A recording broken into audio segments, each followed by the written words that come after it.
ഹൈക്കോടതിയിൽ സമർപ്പിച്ചിരിക്കുന്ന പുതിയ ജാമ്യാപേക്ഷയിൽ ദിലീപ് ഉന്നയിക്കുന്നത് പോലീസിനെ പ്രതിരോധത്തിലാക്കുന്ന പുതിയ വാദമുഖങ്ങൾ.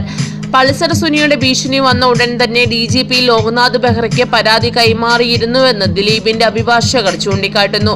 പരാതി നൽകാൻ 20 ദിവസം വൈകിയെന്നായിരുന്നു പ്രോസിക്യൂഷന്റെ വാദം. സംഭവത്തിൽ ഗൂഢാലോചനാവാദം ആദ്യം ഉന്നയിച്ചത് നടി മഞ്ജു വാര്യരാണെന്നും ജാമ്യാപേക്ഷയിൽ പറയുന്നു. ആദ്യഘട്ടത്തിൽ തന്നെ മഞ്ജു ഇങ്ങനെ ഒരു വാദം മുന്നോട്ട് വെച്ചു. ഇത്തരമൊരു കൃത്യം നടത്താൻ 4 വർഷം എടുത്തു വന്ന പോലീസിന്റെ വാദവും അസ്വാഭാവികമാണ്.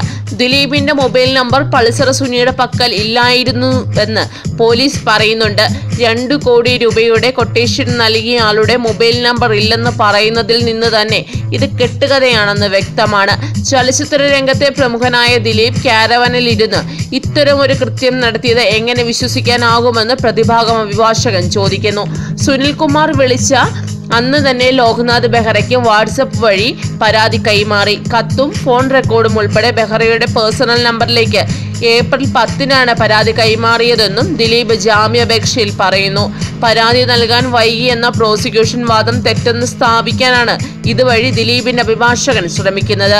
ദിലീപും സുനിൽകുമാറും ഒരേ ടവർ ലൊക്കേഷനിലായിരുന്നെന്ന പോലീസിന്റെ കണ്ടെത്തൽ ഒരു തരത്തിലും ഗൂഢാലോചന തെളിയിക്കാൻ പര്യാപ്തമല്ലെന്നും ജാമ്യാപേക്ഷയിൽ പറയുന്നുണ്ട്.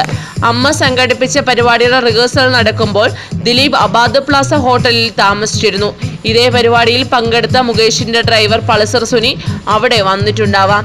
അതാണ് ഒരേ ടവർ ലൊക്കേഷനിൽ ഇരുവരെയും കണ്ടെത്തിയതിന്റെ അടിസ്ഥാനം. ഇത് എങ്ങനെ ഗൂഢാലോചനയാകുന്നുവെന്നും പ്രതിഭാഗം അഭിഭാഷകൻ ജാമ്യാപേക്ഷയിൽ ചൂണ്ടിക്കാട്ടുന്നു. കൂടുതൽ ചലച്ചിത്ര രംഗത്തെ വാർത്തകൾക്കായി സബ്സ്ക്രൈബ് ചെയ്യുക മലയാളം ന്യൂസ് ചെയിൻ.